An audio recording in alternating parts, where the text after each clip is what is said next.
제가 좋아하는 우리 장학일 목사님, 또 지난번에 사모님도 오셨어요. 내시빌에서 너무너무 좋았는데 제가 좋아하는 사모님 다시 만나게 돼서 기뻤고요. 또 예수마을 교회가 굉장히 장학일 목사님 아래서 건강하게 성장하는 또 스몰 그룹 밴드로 유명한 교회인데 제가 한두 번 주중에는 과거에 와서 방문도 했었습니다. 이 귀한 교회에 와서 말씀을 전하게 돼서 기쁘고요. 또 하나님께 감사드리고 목사님께 감사를 드립니다. 사실 제가 오늘 전철을 타고 왔는데 이 교회 앞에 와서야 이 교회가 재건축하는 걸 오늘 알았어요. 전혀 모르다가. 그래서 사실 오늘 전하고자 하는 말씀은 제가 주중에 어떤 말씀을 전할까 기도하고 묵상하는 가운데 이 말씀을 전하자고 왔는데 보니까 재건축의 증축에 있는데 바라기는 모든 이 건축 과정이 은혜 가운데 잘 이루어지셔서 계획한 대로 교회가 세워지길 바라고요. 오늘 전하는 이 말씀대로 이러한 교회 성도님들이 다 되시기를 주님의 이름으로 축원합니다. 오늘 읽은 에스겔서 47장은 에스겔이 본 환상이에요. 에스겔은 기원전 597년도에 이스라엘에서 포로로 잡혀서 바벨론에 끌려갑니다. 젊은 나이에 잡혀갔어요. 얼마나 괴로웠겠어요. 꿈도 사라졌고요. 고달픈 포로 생활하는 가운데 모든 희망과 자포자기한 가운데 하나님께서 5년이 지난 후에 에스겔을 부르십니다. 선지자로 부르세요. 예언을 하게 하십니다. 그리고 나서는 에스겔에게 주신 사명이 함께 포로로 잡혀간 이스라엘 사람들에게 하나님 말씀을 전하면서 희망을 주고 위로하게 하고 미래를 준비하게 하십니다. 그런 가운데 에스겔이 많은 환상을 보는데 오늘 에스겔서 47장에는 이미 파괴되고 사라져버린 성전이 아니라 새로운 성전에 대한 환상을 에스겔에게 보여주세요. 이 환상을 통해서 에스겔과 이스라엘 사람들이 새로운 소망을 얻는 것처럼 오늘 저녁 이 말씀을 통해서 여러분과 몇 가지 나눌 터인데 여러분이 이러한 꿈을 갖고 비전을 갖고 이 성전 재건축에 임하고 그대로 되는 역사가 있기를 주님으로 축원합니다. 에스겔이 환상을 봐요. 환상을 보는데 그 본 환상을 통해서 우리 모든 성도님들, 특별히 건축에 들어가는 교회나 성도들이 알아야 되고 깨달아야 되는 것은 첫 번째는 무엇인가 하면 항상 성전 중심으로 신앙생활을 해야 된다는 거예요. 성전 중심으로 신앙생활을 할 때 성전에서 흘러나오는 특별한 은혜가 있어요. 여러분이 지금까지도 그래 오셨겠지만 앞으로도 이 성전 건축하는 이 과정에서도 성전 건축이 다 끝난 다음에도 모든 것에 있어서 성전 중심으로 신앙생활을 하면서 이 성전에서 흘러가는 특별한 은혜로서 채워지는 성도가 되시기를 주님으로 축원합니다. 에스겔이 환상을 보니까 성전에서 물이 흘러나와요. 물이 처음에 조금씩 흘러나옵니다. 동쪽에서 오른쪽에서 조금씩 흘러나가던 그 물이 점점점 깊어지면서 커다란 강을 이룹니다. 여러분 성전에서는 특별한 은혜의 물이 흐르게 되어 있어요. 여러분 집에 가서 기도해요. 그러나 성전에서 하는 기도가 특별하고요. 집에 가서 말씀을 읽어요. 그러나 성전에 와서 읽는 말씀, 듣는 말씀이 특별합니다. 왜냐하면 성전에서 흘러나가는 거룩한 은혜의 물이 있기 때문에. 어떤 교회에서 문제가 생겼어요. 어떤 문제가 생겼는가 하면 박쥐가 교회에 들어왔어요. 박쥐가 교회에 들어와서 저 천장에다 집을 만들었는데 냄새가 나는 거예요. 그래서 목사님이 이 박쥐를 어떻게 쫓아낼까 고민하다가 결국은 그 박쥐를 잡았어요. 잡아가지고 새장에 집어넣은 다음에 박쥐가 못 들어오게끔 한 100km 정도 멀리 가서 박쥐를 풀어줬어요. 그리고 이제 박쥐가 다 이제 사라졌구나. 교회 돌아와 보니까 박쥐가 목사님보다 더 먼저 와서 돌아와 있었어요. 고민이에요. 어떤 목사님 모임에 나가서 박쥐에 대한 고민을 이야기하니까 한 목사님이 자기도 박쥐에 대한 고민이 있다는 거예요. 박쥐가 어떻게 교회에 들어와서 집을 짓는데 도저히 못 잡겠다는 거죠. 그래서 하루는 너무너무 화가 나서 사냥총을 갖고 가서 박쥐를 쐈어요. 막 쐈는데 박쥐는 안 맞고 교회 천장에 구멍만 뚫렸어요. 고민을 나누는 가운데 세 번째 목사님이 얘기하는 거죠. 세 번째 목사님 하시는 말씀이 자기도 똑같은 박쥐의 프로블럼이 있었는데 이제는 더 이상 없다는 거예요. 물어봐 어떻게 하셨어요? 이 목사님 하시는 말씀이 박쥐가 교회 와서 집을 짓기에 박쥐를 불렀다는 거죠. 그래서 박쥐에게 세례를 주고 교회 등록해라. 그 다음부터 교회를 안 나온다는 거예요. 등록한 다음부터는. 많은 사람들이 교회에 나와요. 뭔가 좀 할 것 같은데 세례받고 등록한 다음부터는 갑자기 사라져요. 어디 가든지 찾을 수가 없어요. 여러분, 성도는 성전 중심으로 신앙생활할 때 성전을 통해서 특별한 은혜가 나오는데 하나님이 주시는 특별한 은혜가 있습니다. 찬양할 때, 기도할 때, 말씀 읽을 때 다른 어디서 오는 세상이 주지 못하는 하나님만이 주시는 특별한 은혜가 있어요. 이 예수마을교회에 여러분이 주예전에 나올 때마다 하나님이 주시는 특별한 은혜의 물들이 여러분 심령에 넘쳐나기를 주님으로 축원합니다. 제가 14년 저희 교회에서 목회하면서 여러 일들이 있었는데 오래전에 한 성도가 저에게 전화를 했어요. 목사님, 제가 병원에 입원했는데 어제 신방 좀 해주세요. 깜짝 놀랐죠. 모르고 있었기 때문에. 마침 병원에 찾아갔는데 아무도 없고요. 김광해 집사님인데 그 집사님하고 저랑 둘이 앉았어요. 둘이 앉아 이야기를 하는데 그분이 이런 얘기를 해요. 목사님, 제가 머리가 너무너무 아팠는데 참았어요. 참다 더 이상 못 참겠어서 병원에 왔는데 의사가 하는 말이 뇌암이래요. 그래서 하는 말이 뇌암인데 이게 거의 말기라 6개월 남았다는 거죠. 그래서 하는 말이 더 이상 할 게 없다는 거죠. 그래서 뇌암 6개월 사형 선고받고 병원에선 나가라고 하네요. 근데 사실 그 김광혜 집사님이 미국 사람과 결혼을 하고 일찍 헤어졌어요. 그리고 아이 둘을 잘 키웠어요. 그런데 저랑 병원에서 만나기 1년 전에 그 아들 하나가 공교롭게도 뇌암으로 먼저 세상을 떠납니다. 근데 본인이 1년에 또 뇌암이 걸렸는데 6개월 남았다는 거죠.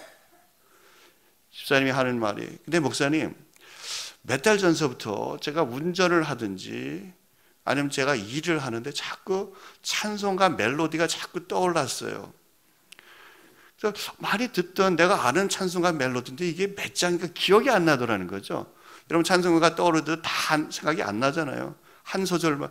그래서 따라는 부르는데 이게 몇 장인지 모르겠고 그 부분만 기억나고, 그러던 어느 날 병원에 들어오기 며칠 전에 갑자기 그 찬송가가 다 생각이 나는 거예요. 그래서 병원에 들어오기 전날 찾아봤어요. 찾아보니까 지금은 바뀌었지만 옛날 찬송가 465장이었어요. 465장. 구주와 함께 나 죽었으니. 그걸 병원 들어오기 전에 이 찬송가가 였구나 하고 들어왔는데 의사가 하는 말이 6개월 남았습니다. 둘이 앉아있는데 그 김강희 집사가 저한테 이런 말을 합니다. 목사님, 아무래도 하나님께서 제가 이러한 소식을 들을 줄 알고 미리 몇 달 전서부터 위로하시기 위해서 이 찬송가를 저에게 주셨나 봐요. 그 다음 날부터 이 김광희 씨는 집에 가고요. 그리고 힘들 때마다 어려울 때마다 이 찬송가를 부릅니다. 그때 마침 저희 교회에서 그 2002년이었는데 저희 교회에서 저희 모든 교인들을 제자화 훈련시키면서 단계별로 교육을 했어요. 새가족반, 양육반, 제자반, 사역반. 그래서 새가족반은 4주, 양육반은 15주 이렇게 단계별로 좋은 교인이 다 이제 제자 훈련 시작하는데 1기였어요. 저는 당연히 김광희 집사가 안 올 줄 알았는데 새가족반 시작하는 날 왔어요. 와가지고는 4주 동안 다 공부하고 가셨어요. 거기까지겠지. 새가족반 끝나고 그다음에 양육반 1기를 시작하는데 양육반은 여기도 있는지 모르겠지만 좀 어려워요. 15주 동안 해야 되고요. 숙제도 있고요. 매주 하나씩 성경 구절 하나를 외워야 돼요. 근데 김광희 집사가 또 찾아왔어요. 김광희 집사가 양육반에 등록을 하고요. 그리고 숙제를 하고요. 그 성경 말씀을 외웁니다. 제가 그래서 집사님 참여하는 건 좋은데 머리도 아픈데 안 외워도 돼요. 그때 김광희 집사가 저한테 이렇게 얘기를 합니다. 목사님, 저 외워야 돼요. 저 뇌암과 싸우고 있는데 제가 말씀을 외우면 외울수록 이 말씀이 제 뇌 속에 있는 암세포를 잡아먹는 줄로 믿습니다. 외워야 됩니다. 15주 동안 하는 가운데 한 주에 하나씩 15개를 다 외웠어요. 그러나서 제자반 또 1년 과정이 들어가는데 등록을 하고 들어오셨어요. 한 5주쯤 하다가 더 이상 이제 운전을 못합니다. 왜냐하면 뇌 종양이 점점점 커지면서 신경을 누르고요, 이게 눈을 시신경을 누르면서 앞이 안 보여요. 운전을 못해요. 그래서 집에서 쉽니다. 의사가 6개월만 삽니다 했는데 이 김광희 씨는 집에 있으면서 찬송 부르고 말씀 읽고 설교 말씀 들으면서 2년 동안 사시다가 결국 2004년도에 세상을 떠나셨습니다. 그 2년이 제가 볼 때는 김광희 집사 그 60평생에 있어서 성전에 올 때마다 하나님이 특별한 은혜를 주셨던 2년이었어요. 2년 동안 말씀 읽고 말씀 듣고 찬양하고 말씀을 외우고 그럴 때마다 하나님이 그녀의 심령 속에 놀라운 은혜를 부어주셔서 돌아가실 때는 정말 행복하게 편안하게 이 세상을 떠나셨습니다. 우리가 성전 중심으로 신앙생활을 할 때 세상이 주지 못하는 하나님이 주신 특별한 은혜의 물이 이 성전을 통해서 하나님이 직접 우리에게 주시는 역사들이 있습니다. 여러분 심령에 하나님이 주시는 특별한 은혜의 물들이 넘쳐나시기를 주님으로 축원합니다. 여러분 성전에서 특별한 하나님의 물이 흘러가는데 하나님께 직접 부어주시기도 하고요. 여러분 주변에 보시는 것처럼 성도들이 많잖아요. 이 성전에 오면 이 성도들을 통해서 하나님 우리에게 주시는 은혜가 있어요. 여러분 신앙생활 하면서 물론 다른 성도들 때문에 시험 받고 가슴 아플 때도 있지만 여러분 내가 신앙을 성전 중심으로 하게 되면 하나님과 함께 신앙생활하는 성도들을 통해서 하나님이 주시는 특별한 은혜가 있는 줄로 믿습니다. 여러분 세상에 나가서 보세요. 같이 신앙생활하는 분들, 옆에 있는 집사, 권사님, 장로 이런 분들 세상에 나가서 찾지 못해요. 이분들을 통해서 하나님 나를 위로하시고요, 이분들을 통해서 하나님 나에게 주시는 깨달음이 있고요, 이분들을 주신 나에게 주시는 소망들이 있습니다. 예수마을 이 교회가 정말 좋은 교회라 소문났는데 이 성전이 새롭게 건축이 되면서 하나님이 주시는 특별한 은혜의 물이, 성도 안에 흐르는 특별한 은혜의 물이 넘쳐나시기를 주님으로 축원합니다. 저는 영화를 참 좋아해요. 그래서 한국에 올 때마다 제가 오기 전에 어떤 영화를 봐야 될지를 미리 선정해서 와서 꼭 보는데 한국 영화를 꼭 보고요, 미국에 있는 동안에는 미국 영화도 좋은 영화는 자주 봅니다. 제가 좋아하는 미국 영화 배우 가운데 톰 행스라는 배우가 있어요. 아카데미 나무주연상도 탔는데 그 여러 영화에 주연을 했는데 그중 인상적인 영화는 포리스트 검프라는 영화가 있고요, 또 이렇게 인기는 없었지만 제가 참 감동적으로 본 영화가 아폴로 13호라는 영화였어요. 한국에도 개봉이 되는지 모르겠지만 아폴로 13호라는 영화는 정말 아폴로 13호 그 트루 스토리를 근거로 만든 영화입니다. 아폴로 11호는 다 알아요. 닐 암스트롱이 처음으로 달에 착륙한 그 아폴로. 그 아폴로 13호는 실패한 우주 여행입니다. 그걸 영화로 담았어요. 톰 행스가 주연인데 사실 아폴로 13호는 이 아폴로 그 우주 비행선이 대기권을 지나가면서 큰 일이 벌어집니다. 왜냐하면 원래 여러분 대기권을 지나갈 때 엄청난 그 열 때문에 이 비행기가 녹아버리는데 이 비행기가 녹지 않게끔 방열판이라는 특수한 물질을 이 비행선을 쌉니다. 그런데 이 아폴로 13호가 대기권을 빠져나가면서 우주로 가면서 이 방열판들이 터져버립니다. 그리고 전기에 문제가 생겨서 달까지 가야 되는데 중간에 가지 못하고요, 이 아폴로 13호에 있는 그 전기 전력 거의 대부분을 상실해 버립니다. 그래서 우주에 가긴 갔는데 달에도 못 가고요, 다시 지구에도 돌아오지 못하는 졸지에 미아가 되는 그런 사건이 발생합니다. 그래서 영화에 보면 미국에서는 큰일 났어요. 우주선을 쏘았는데 달에 착륙하기는커녕 졸지에 우주의 미아가 될 이 3명의 우주 비행사를 어떻게 구할 것인가? 어떻게 할 수가 없는 거죠. 근데 아폴로 13호는 영화에 보면 이 3명의 우주선 우주인들이 머리를 짜냅니다. 그래서 이 최첨단 과학으로 만드는 우주 비행선에서 모든 걸 다 자동을 다 끕니다. 그 남아있는 최소한의 그 전력을 갖고 수동으로 겨우겨우 달에 가는 건 포기해버리고요, 지구로 돌아오게끔 최선의 노력을 다해서 겨우 대기권까지 수동으로 우주 비행선을 끌고 옵니다. 거의 다 왔는데 마지막 고비는 이제 대기권에 진입해서 바다에 떨어지는 거예요. 그런데 아무도 장담 못하는 이유가 처음에 이 대기권을 탈출해 나갈 때 방열판들이 많이 깨졌기 때문에 다시금 진입할 때 방열판이 깨진 그 상태에서 이것이 산소 때문에 열 때문에 그냥 터져버리고 녹아버릴 수 있는 가능성이 생긴 거예요. 그렇다고 돌아가지 않을 수도 없고. 영화에 보면 이 탐 행스와 두 사람의 부조종사가 이제 대기권에 진입하기 직전에 아무도 산다는 걸 보장 못합니다. 죽을 수도 있고요, 살 수도 있고요. 4일간의 사투 끝에 거기까지 왔는데 이제 죽음의 순간 앞에서 이 탐 행스 주인공이 두 명의 부조종사에게 하는 멋진 말이 있습니다. 저는 그 말이 너무너무 감동적이었어요. 영어로 얘기하면 이렇게 얘기합니다. 탐 행스가 두 부조종사에게 Gentlemen, it has been a privilege to fly with you. 이제 내가 살지도 모르고 우리가 죽을지도 모르는데 여러분, 그게 중요한 것이 아니라 지난 4일 동안 여러분과 함께 우주에서 같이 사투한 것이 저에게는 무한한 영광이었습니다 하고 대기권에 들어갑니다. 근데 무사히 다 살아요. 여러분, 그 탐 행스가 말하는 그 말, 여러분 함께 비행하게 된 것이 저에게는 무한한 영광입니다. 여러분, 성도들 간에는 그런 마음이 있어야 될 줄로 믿습니다. 함께 한 교회에서 하나님을 섬기면서 목사님과 여러 성도가 함께 신앙생활하는 그 성도님들, 물론 때때로 내 마음을 아프게 하고요, 서운하게 할 때가 있지만 함께 하나님의 일을 하잖아요. 함께 신앙생활하는 그 성도가 있다는 것이 하나님이 나에게 주신 큰 은혜고, 그 성도와 함께 있다는 것이 영광이다. 그런 깨달음과 은혜가 여러분에게 있기를 주님으로 축원합니다.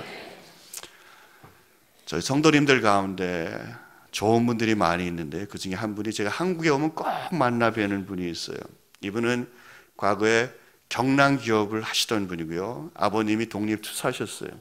그래서 어릴 적에 상해에 가서 김구 선생님과도 만난 적이 있는 정말 한국 독립유공자고요, 기업을 한 한국 근대사에 살아있는 증인인데, 이분이 한 35년 전서부터 6개월은 저희 내시빌에 와서 사시고요, 6개월은 한국에서 하세요. 그래서 한국에 있을 때는 저 명동에 있는 한양교회 장로님이시고요, 미국에 오시면 저희 내시빌 한양교회 장로님이세요.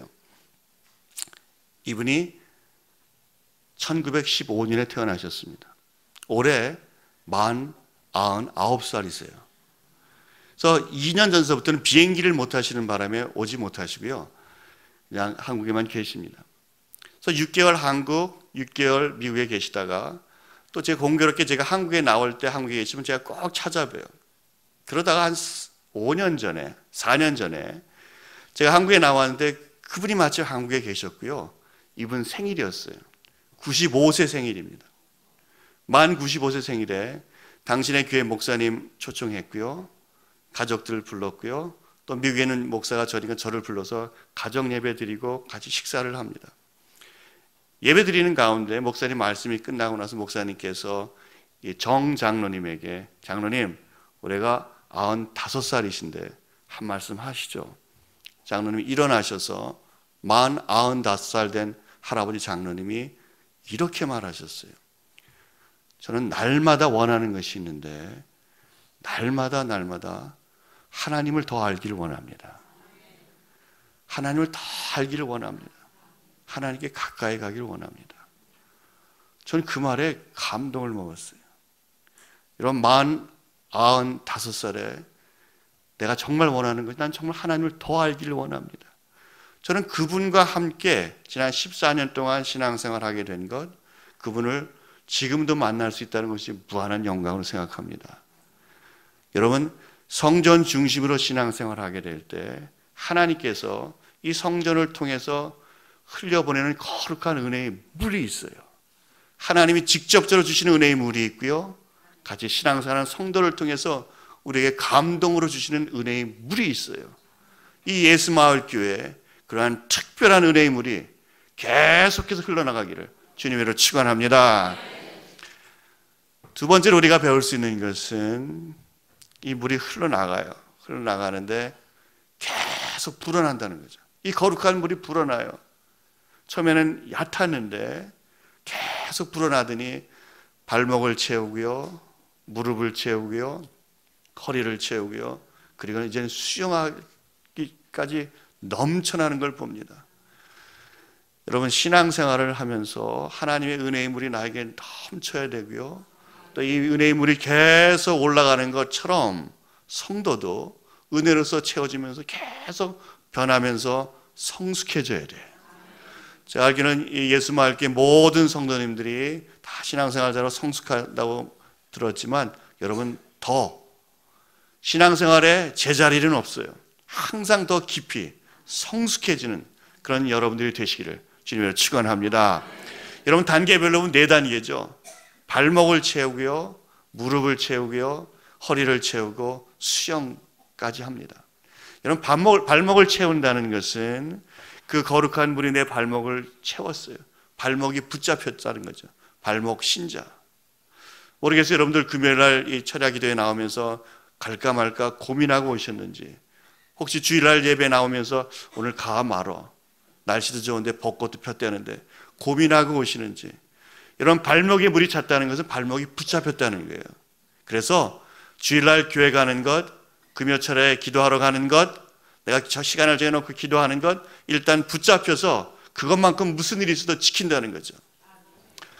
언젠가 제가 세미나를 갔는데 목사들만 모아놓고 세미나를 해요. 목사님이 오셔서 이런 말을 하는 거였죠. 목사님들 그 정도 사는 것 매주 설교하니까 그 정도 수준 되는 거예요. 저는 그 말을 듣고 참 기분이 나빴어요. 목사님들 모아놓고 하는 말이 매주 설교하니까 그 정도 사는 거예요. 만약 매주 설교 안 하면 어떻게 되겠어요? 목사 같지 않다는 거죠. 목사가 목사 같은 것은 매주 설교하는 것, 성경 말씀 읽고 묵상하고 기도하고 말씀을 전하니까 그 정도 수준이 된다는 거예요. 여러분, 성도가 되는 것은 여러분이 발목이 붙잡혀서 주일이면 주일을 지키고, 또 여러분이 작정하고 금요 철야 예배를 하기로 작정했으면 그걸 지켜나갈 때 그 수준이 되는 거예요. 바라기는 여러분들 주일마다 금요일마다 어떤 일이 닥칠 때마다 갈등하지 않고 최소한 발목은 잡혀서 주의 성전에 나오는 성도님이 되시기를 주님으로 축원합니다. 두 번째 단계가 뭐예요? 무릎을 찼다는 거죠. 여러분, 무릎까지 은혜의 물이 들어왔다는 것은 무릎을 꿇을 줄 안다는 거예요. 성도는 무릎을 꿇을 줄 알아야 돼요. 무릎을 꿇는다는 것은 무릎을 꿇고 기도한다는 것이고 하나님 앞에 회개한다는 거예요.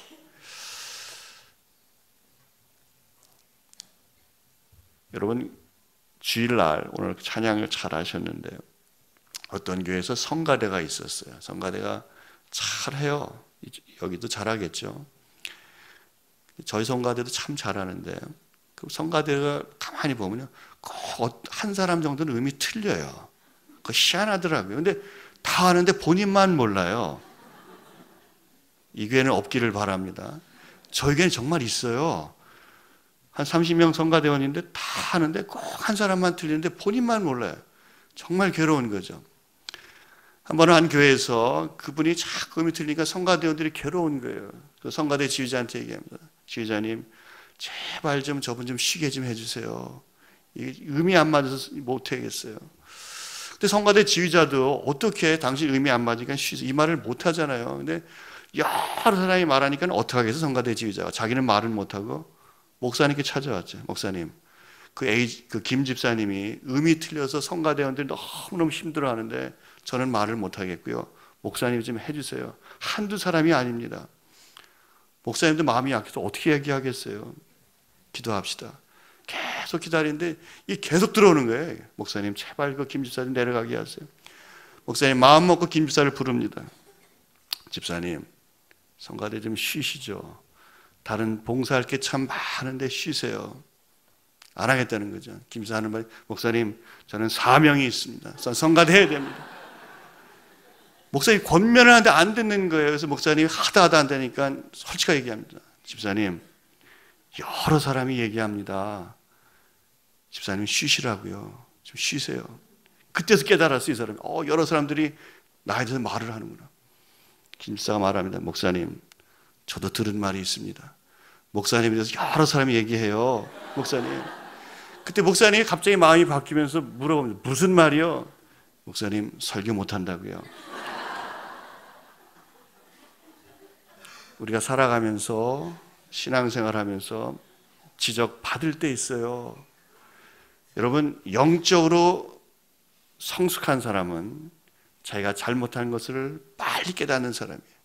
영적으로 성숙한 사람이 환상을 보고 특별한 은사를 받은 사람이 아니라요, 자기가 잘못한 것을 빨리 깨닫는 사람, 하나님 앞에서 무릎을 꿇는 사람, 하나님께 기도하는 사람, 회개하는 사람이 영적으로 성숙한 사람인 줄 믿습니다. 여러분, 은혜의 물이 무릎까지 찼어요. 무릎을 꿇는다는 것은 하나님 잘못했습니다. 회개하고요, 기도하는 거예요. 지금은 돌아가셨지만 한 8년 전에 제가 나도 좀 좋은 아버지가 좀 돼보자. 목사지만 좋은 아버지가 아니라는 걸 알았어요. 그래서 좋은 아버지가 되고 싶어서 LA에서 목회자 아버지 학기를 하는데, 목회자 아버지 학기 2기에 제가 갔어요. 전국에서 한 50명 목사님들이 모여서 LA에서 3박 4일 동안 좋은 아버지가 되자는 온누리교회에서 하는 아버지 학기를 제가 참여를 했습니다. 목회자 아버지 학기 2기입니다. 참여하는 가운데 둘째 날 돌아가신 하영조 목사님이 마침 그때 미국에 집회를 왔다가 LA에서 목회자들이 아버지가 되겠다고, 좋은 아버지가 되겠다고 모여 있어서 그 아버지 학기 찾아오셨어요. 그래서 하영조 목사님이 들어오셔서는 50명 목회자들 앞에서 여러분들 좋은 목사님들이 되세요. 그리고 좋은 아버지 되세요. 권면의 말씀을 하시는 거예요. 그러면서 하영주 목사님이 그날 모여있는 50명 목사들에게 이렇게 얘기를 합니다. 하영주 목사님에 의하면은 얼마 전에 조영기 목사님이 몇몇 목사님들을 초청하셨다는 거죠. 물론 조영기 목사님이 얼마 전에 이 한국에서 돈 문제 때문에 재판받고 집행유예 받은 걸 알고요. 또 많은 사람들이 가슴 아파하고 목사님 좀 더 잘할 수 있었을 텐데 하고 좀 그런 일이 있지만, 하여튼 그 8년 전에 하영주 목사님이 하시는 말씀이, 조영기 목사님이 당신 교회 장로님들 여러 분하고 친하게 지내는 목사님들, 하영주 목사님, 이동원 목사님, 옥하는 목사님을 모여서 같이 조촐하게 어떤 모임을 가졌어요. 모임을 갖는 가운데 조영기 목사님이 이렇게 얘기를 했다는 거죠. 그 목사님들과 장로님들 앞에서. 조영기 목사님이 이렇게 얘기합니다. 여러분, 저는 불쌍한 사람입니다. 많은 사람들이 조영기 목사님은 큰 교회 목사로서 정말 평안하고 걱정이 없는 걸로 알지만 아니라는 거예요. 고민이 많고요, 갈등이 많아서 거의 신경쇠약에 걸려서 밤마다 약을 먹고 주무신다는 거죠. 그러면서 정말 하기 힘든 고백을 하는 거죠. 목사님과 장로들 앞에서 저는 불쌍한 사람입니다. 밤마다 약을 먹어야 됩니다. 그 두 번째 하시는 말씀이, 여러분, 저는 실패한 사람입니다. 사모님하고 많이 싸운대요. 많이 싸운대요. 그래서 하는 말씀이, 우리 큰아들이 사회적으로 물을 일으켜서 감옥에도 갔는데 나나 우리 아내가 맨날 싸우면서 아들에게 좋은 걸 못 보여줘서 저렇게 된 겁니다. 나는 불쌍한 사람입니다. 세 번째로 이렇게 고백을 하셨어요. 나는 실패한 아버지입니다. 아들을 잘 키워야 되는데 교회는 크게 키웠지만 아들을 잘못 키웠습니다. 나는 불쌍한 사람이고요, 나는 실패한 사람이고요, 나는 실패한 아버지입니다. 그거를 함께 목회하는 동료 목사님들과 장로님들 앞에서 고백했다는 거죠. 그 얘기를 하영주 목사님이 우리 앞에서 하셨어요. 그래서 저는 지금도 조영기 목사님이 사회적으로 지탄도 받고 그런 일도 있지만 그 마음속에는 그 고백이 있었다는 걸 깨닫고 저는 조영기 목사님에서 기도하고요, 많은 분들이 기도하기를 원합니다. 여러분, 내가 잘못한 게 있을 때 빨리 깨달아야 되고요, 하나님의 은혜가 나에게 무릎까지 차게 되면 무릎을 꿇고 기도하고요, 내가 잘못한 것을 하나님 앞에서 회개할 줄 알아야 돼요. 다윗이 밧세바와 함께 범죄를 저지릅니다. 나단이 나타나서 하는 말이 바로 당신이요 했을 때 다윗이 그 자리에서 말합니다. 내가 여호와께 범죄하였나이다.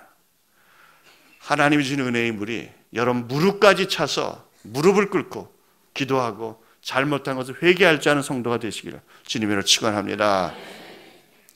여러분, 은혜의 물이 계속 올라와요. 어디까지 올라오느냐? 허리까지 올라와요. 여러분 허리에 물이 차면 제대로 걷질 못합니다. 이 얘기는 은혜가 허리까지 왔다는 것은 허리를 구부리라는 거예요. 여러분 신앙이 성숙하면 성숙할수록 부드러워져야 돼요. 어디가? 허리가. 섬겨야 되고요. 낮아져야 돼요. 많은 사람들 신앙이 성숙하면 기도 많이 하고 은사 받고 그거라고 생각하는데 그렇지 않고요. 허리가 부드러워져야 되고요. 그리고 하나님 앞에 겸손해야 되고요. 사람 앞에 겸손할 정도로 은혜의 물이 차올라와야 돼요.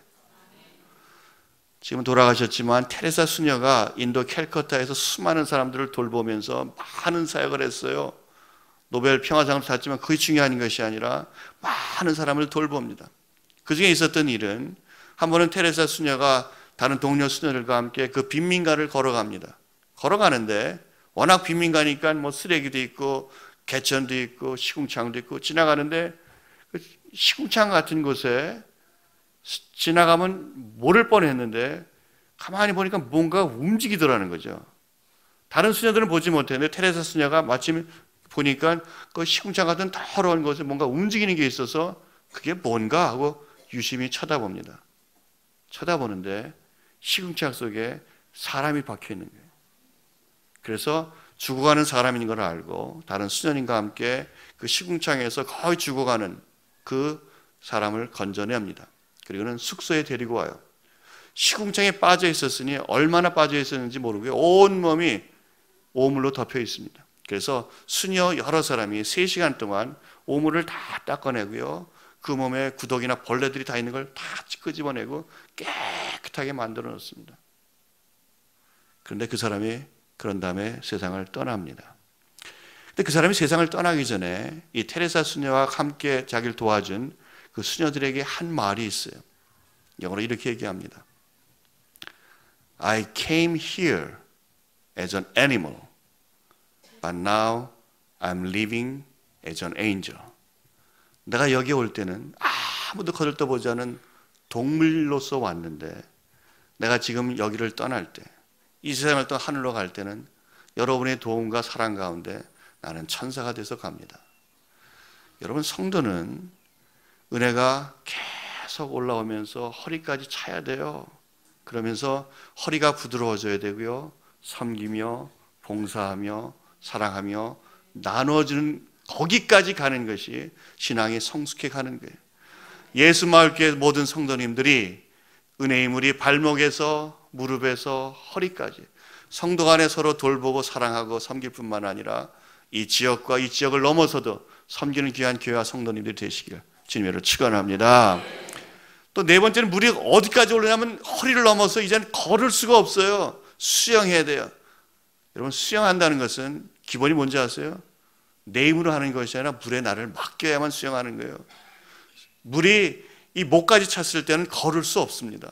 힘을 빼고 그 물에 맡길 때 물에 떠서 수영을 할 수 있는 거죠. 은혜의 물에 나를 맡기는 거예요. 성숙한 성도는 하나님께 모든 걸 맡깁니다. 여러분 지난 삶을 돌아보면서 내가 원한 대로 된 사람 한 사람도 없고요. 내가 계획한 대로 다 됐다. 아니에요. 하나님 다 바꿔주시고요. 내가 하나님께 맡길 때 하나님께 다 만들어 주셨어요. 저도 그렇고요. 여러분도 그렇고요. 교회도 마찬가지예요. 하나님 은혜, 하나님 손에 나를 맡길 때 하나님께서 만들어가는 줄로 믿습니다.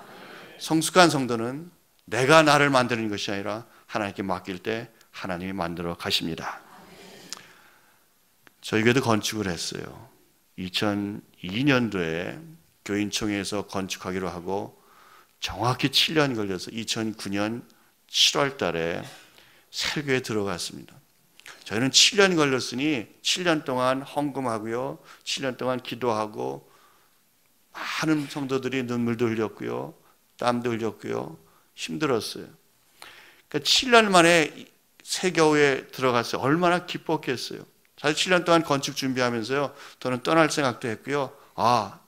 나는 건축 준비만 하고 마무리는 내가 하는 것이 아닌가 보다 할 정도로 어려운 고비도 있었고 포기하고 싶을 때도 있었어요. 은혜 가운데 7년 동안 다 이루어져서 이제 7월 둘째 주에 2009년 세교회 가서 예배를 드렸어요. 얼마나 감동이었겠어요. 저를 포함해서 모든 성도들이 다 은혜였어요. 너무너무 좋았죠. 그러나 2주 후에 2009년 7월 마지막 금요일 날 저에게 중고등부 담당 목사가 저에게 전화를 합니다. 목사님, 중고등부 아이 가운데 쉐런이라는 아이가 있는데 오늘 아침 차 사고로 세상을 떠났습니다. 깜짝 놀랐어요. 그 기도하면서 하나님, 어떻게 이런 일이 저에게, 어떻게 이런 일이 우리 교회에 벌어집니까? 하나님 은혜 가운데 7년 만에 새 교회 짓고 들어왔는데 2주 만에 입당 예배도 아직 못 드렸고 부활절 예배도 추수감사 예배도 크리스마스 큰 예배 한 번도 드려보지 못했고 딱 2주 주일 예배 드렸는데 어떻게 이런 일이 벌어집니까? 그런 가운데 그 집에 찾아갔는데 쉐런이라는 아이는 당시 고등학교 3학년 졸업하고요. 미국에서는 9월 달부터 대학을 가니까 이제 버스턴 대학에 다 가기로 돼 있었어요. 그래서 7월 말에 학교로 가기 전에 마지막 졸업여행을 친구들과 함께 가다가 사고가 납니다. 이 샤론의 어머니는 남편과 오래전에 이혼했어요. 그래서 어린 2딸만 데리고 키웁니다. 다 키웠어요. 큰딸이 대학 가니까 다 키운 거죠. 그런데 그날 큰딸을 잃게 됩니다. 사연인즉슨 마지막 졸업여행을 떠나는데 이 쉐런과 다른 2명의 고등학교 3학년은 미국 아이들인데 같이 저희가 사는 내시빌부터 저 플로리다까지 여행을 떠나는 거예요. 근데 먼 길을 운전하다 보니까 새벽같이 쉐런을 데리러 온 거예요. 미국 아이 2명이 앞에서 하나 운전하고 한 사람은 옆에 타고 쉐런은 새벽에 데리고 가는데 쉐런이 너무너무 피곤하니까 쉐런이라는 아이가 뒤에서 그냥 자는 거죠. 그날 운전을 하고 가는데 테네시를 넘어서 조지아를 넘어서 거의 플로리다를 막 들어가려고 하는데 그날따라 아침에 억수같이 비가 왔어요. 비가 오는 가운데 운전하는 아이가 이게 뭔가 잘못 실수를 했는지 아니면 미끄러졌는지 고속도로를 달리다가 핸들을 팍 꺾습니다. 꺾으면서 마침 옆에 있는 큰 나무에 이 차가 가서 부딪혀요. 부딪히는데 앞이 부딪히는 게 아니라 뒤쪽에 있는 문 쪽에 가서 부딪힙니다. 앞에 운전하던 아이하고 옆에 앉았던 아이는 다 안전벨트를 하니까 괜찮았어요. 근데 쉐런은 새벽부터 피곤해서 뒤에서 잠을 자고 있는 바람에 안전벨트를 하고 있지 않다가 그날 그 자리에서 그대로 세상을 떠납니다. 너무너무 가슴 아픈 거죠. 그 목사로서 그 어머니를 찾아가서 위로해야 되는데 괴롭고요. 금요일날 그 일이 벌어지고 월요일날 장례식이 결정이 됐습니다. 주일날 11시 예배를 드리는데 저는 그 어머니가 너무너무 충격에 빠져서 교회 안 올 줄 알았어요. 그런데 그 어머니하고 또 타주에 있는 가족들이 다 같이 주일 예배를 참여합니다. 11시 예배를 드리는데 저는 설교를 하고 저 중간에 샤론의 어머니가 앉아 있고요. 예배를 다 드렸어요. 그리고 인사하고 집으로 돌아가고 주일 예배 마친 다음에 재정부에서 저에게 연락이 옵니다. 헌금을 하면 저는 관여를 안 하니까 잘 모르는데 간혹 헌금 봉투에 기도 제목이나 감사 제목이 올라올 때가 있으면 재정부에서 그런 봉투만 저희 갖고 와요. 목사님 기도해 주세요. 그날 예배 마치고 재정부에서 봉투가 하나 올라왔는데 쉐런의 어머니가 감사 헌금을 했어요. 물론 평소에도 감사 헌금을 했겠죠. 그러나 딸을 보내고 맞는 첫 번째 주일날 감사 헌금을 합니다. 액수를 보니까 제가 볼 때 혼자 사는 어머니로서 지금까지 했던 감사헌금보다 비교도 안 되는 최고의 감사헌금을 합니다. 1,000불을 했어요. 저희가 볼 땐 1,000불은 많은 돈입니다. 미국에서. 딸을 보내고 첫 주일날 와서 감사헌금을 하면서 밑에다 이렇게 했었어요. 하나님, 지난 18년 동안 쉐런을 저에게 주셔서 감사합니다. 이제는 하나님께 보냅니다. 감사합니다. 그걸 보니까 또 가슴이 또 먹먹해지는 거죠. 그리고 오후에는 그 다음날 있을 장례식을 준비하기 위해서 그 집에 제 아내와 함께 찾아갔습니다. 가서 이제 장례식에 대해 절차에 대해서 이야기하고 쉐런 얘기를 해야 되는데 찾아가면서 제 발걸이 무거운 거예요. 가서 뭐라고 위로할까?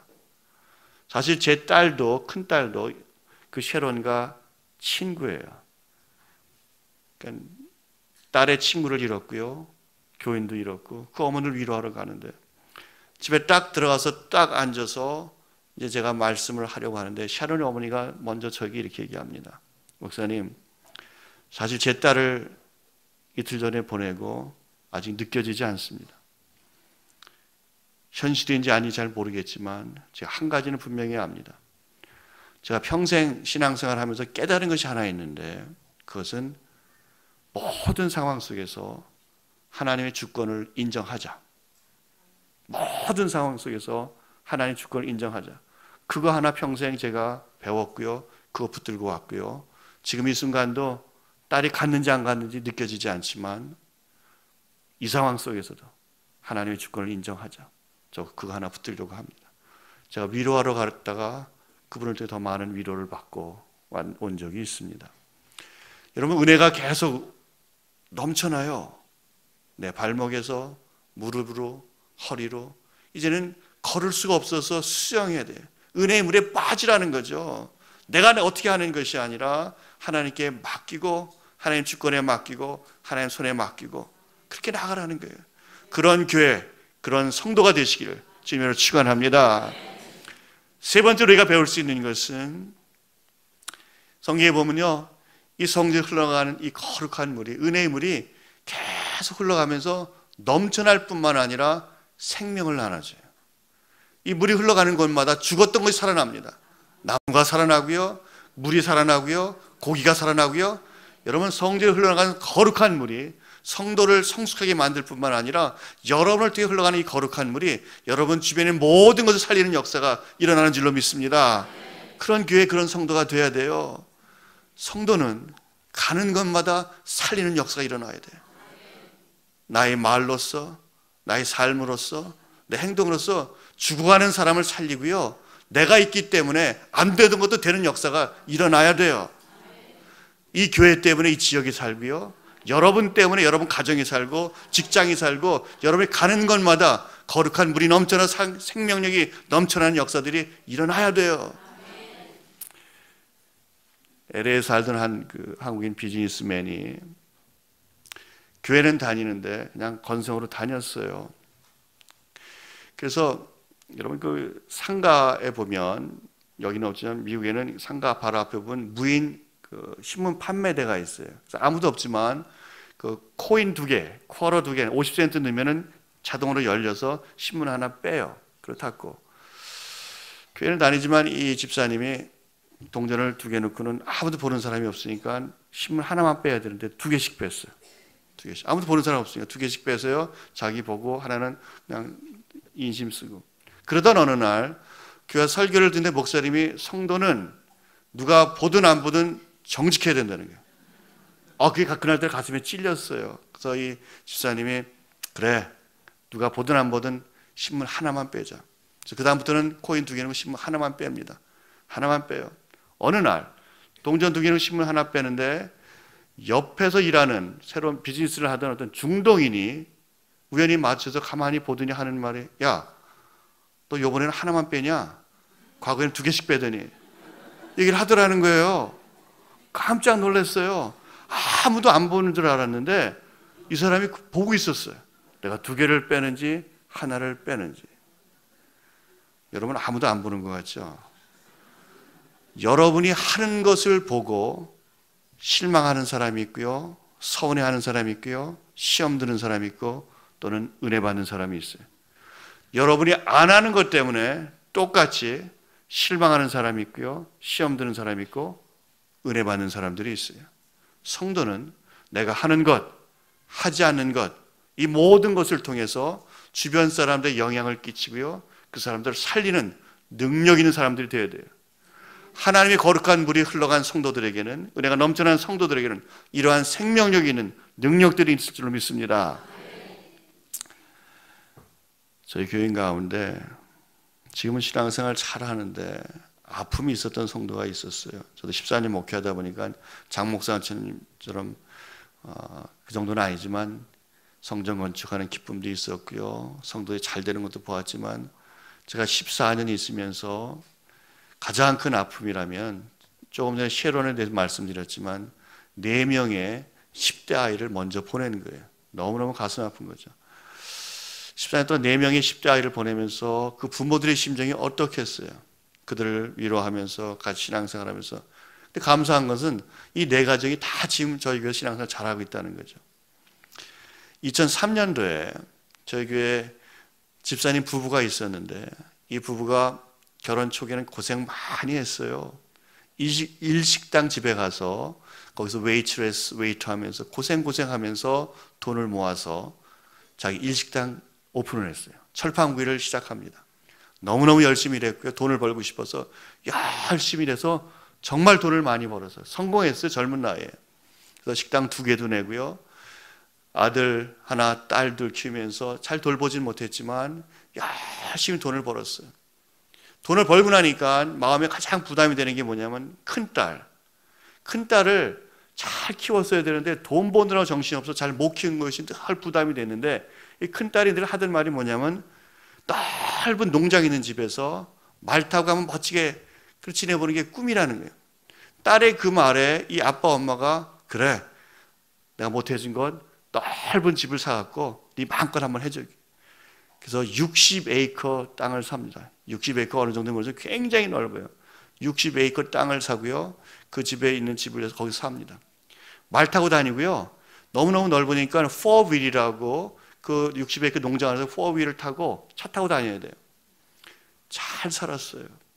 그러던 어느 날 이 딸아이가 자기 집이니까 누가 뭐라 그래요? 4휠을 타고 막 돌아다닙니다. 당 12살이었는데 돌아다니다가 집으로 오는데 집에 있는 강아지가 막 반갑다고 쫓아나오는 거예요.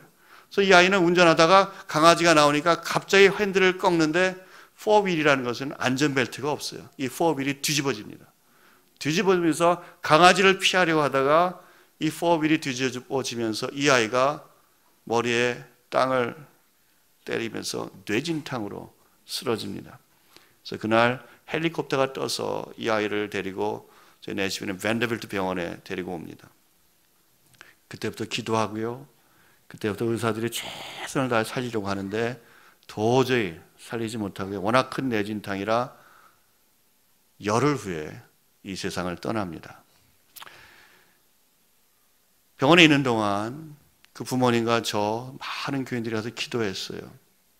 마지막 순간이 되니까 의사가 가능성이 없다고 합니다. 한국은 어떤지 모르지만 미국에서는 뇌사 판정이 나면 숨을 쉬어도 죽은 것으로 간주합니다. 산소호흡기를 떼야 돼요. 부모가 원치 않더라도. 그 순간까지 갔고요. 모든 검사를 했는데 뇌사입니다. 가능성이 없고요. 숨은 쉬지만 끝났어요. 그때가 되니까 병원에서 사람을 보냅니다. 왜냐하면 뇌만 뇌사죠. 온 몸 다 살아있으니까. 혹시 장기 기증할 생각 없냐고 12살 된 딸을 눕혀놓은 부모에게 물어봅니다. 근데 공교롭게도 이 딸아이가 사고가 나기 한 달 전에 엄마랑 같이 운전하면서 쭉 가다가 이 아이가 그날따라 툭 던진 말이 있어요. 엄마한테. 엄마, 혹시 내가 무슨 일이 일어나면 나 장기 기증할래. 엄마는 전혀 그런 생각도 안 하는데 아이가 그런 얘기하니까 얼마나 기특해요. 그래, 장기 기증 좋지 하고 지나갔는데 뇌사 판정이 나는 그 순간에 갑자기 그 생각이 나는 거예요. 한 달 전에 자기 딸이 차 타고 지나가다가 나 장기 기증할래. 그 말이 생각이 나서 저에게 얘기합니다. 목사님, 우리 딸이 이런 말을 했는데 장기 기증할게요. 그래서 장기 기증하기로 결정하고 아빠와 엄마와 저와 또 장기 기증 센터 담당자와 넷이 앉아서 이야기를 합니다. 장기 기증을 하면 쭉 설명을 다 해줍니다. 그런데 여러분, 말이 그렇지 12살 난 딸아이가 뇌사로서 장기 기증 한다고 사인하는 그 자리, 현실인지 꿈인지 구별이 잘 안 되고요. 하면서도 굉장히 괴로운 거예요. 다 사인한 다음에 그 엄마가 웁니다. 목사님, 제가 사인은 했지만 제 딸이 정말 죽은 건가요? 울고 아빠도 울고 저도 울고. 그래서 마지막으로 이제 병실에 가서 이제 곧 데려가니까 마지막 예배를 드리고 저는 나왔습니다. 그래서 그 아이가 결국은 장기 기증을 하고 이 세상을 떠납니다. 여러분, 장기 기증을 하게 되면 절대로 누구한테 장기가 갔는지 절대 알려주지 않아요. 왜냐하면 이 부모는 찾아가서 만나고 싶어 하기 때문에 절대 알려주지 않는데, 미국에서는 알려주지 않는 대신에 그 장기가 어떻게 쓰였는지는 꼭 알려줍니다. 이 아이 세상을 떠나고 나서 한 달 있다가 이 집에 편지가 왔어요. 그 딸의 장기가 어떻게 쓰였는지. 그때 이렇게 적혀져 있습니다. 그 아이 이름이 다솜이었어요. 다솜이의 가는 47살의 남자에게 이식되었습니다. 이분은 아프기 전에 코카콜라 트럭을 운전하였습니다. 수술이 잘 되어 빠른 시일 내에 다시 일할 날을 기다리고 있습니다. 다솜이 왼쪽 신장은 36살의 남자에게 이식되었습니다. 이분은 해군에서 6년간 복무하였고 몸이 회복되는 대로 학업을 계속해서 하고 다시 일하기를 원합니다. 다솜이 오른쪽 신장과 이자는 61살의 여성에게 이식되었습니다. 이분은 조금 상태가 좋지 않아 중환자실에 있으며 다시 한 번의 수술이 필요합니다. 12살 먹은 다솜이가 사고로 이 세상을 떠나면서 4명의 사람을 살렸다는 거죠. 그 편지가 부모에게 전해졌습니다. 저는 이 사실 미국에 살면서 우리 아이들 이름을 영어로도 부르고요, 한국어로도 불러요. 저희 딸도 영어 이름, 한국 이름 있는데, 다솜이가 12살 때 이 세상을 떠났는데 전 다솜이가 무슨 뜻인지 몰랐어요, 그때까지. 장기 이식하고 이 편지 받고 다솜이란 뜻이 뭔가 알아봤더니 사랑이란 뜻이더라고요. 사랑. 그 아이는 그 이름 사랑이란 그 뜻대로 12살의 짧은 나이 이 세상을 떠났지만 4명을 살리고 갔습니다. 여러분, 성도가 이 세상을 살면서 오늘 성경에 나오는 것처럼 가는 곳마다 살리는 역사가 일어나야 돼요. 많은 성도들이요, 내가 가면 깨져요, 이상하게. 내가 가면요, 기쁨이 아니라 슬픔. 내가 가면요, 다 열받아요. 그것이 아니라 성도가 은혜가 충만해지면 내가 들어가면 절망 속에서 소망이 생겨야 되고요, 내가 들어가면 슬픔이 기쁨으로 바뀌어야 되고요, 내가 들어가면 생명이 없다가 새롭게 활기찬 것들이 막 나타나야 되는데 그렇지 못하는 게 문제라고요.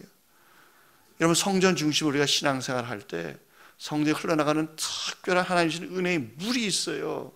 그 물로 채워지는 성도가 될 때 신앙이 성숙해지면서 가는 곳마다 살리는 역사, 생명력이 있는 능력의 성도가 되는 줄로 믿습니다. 그런 여러분들이 다 되시기를 주님으로 축원합니다.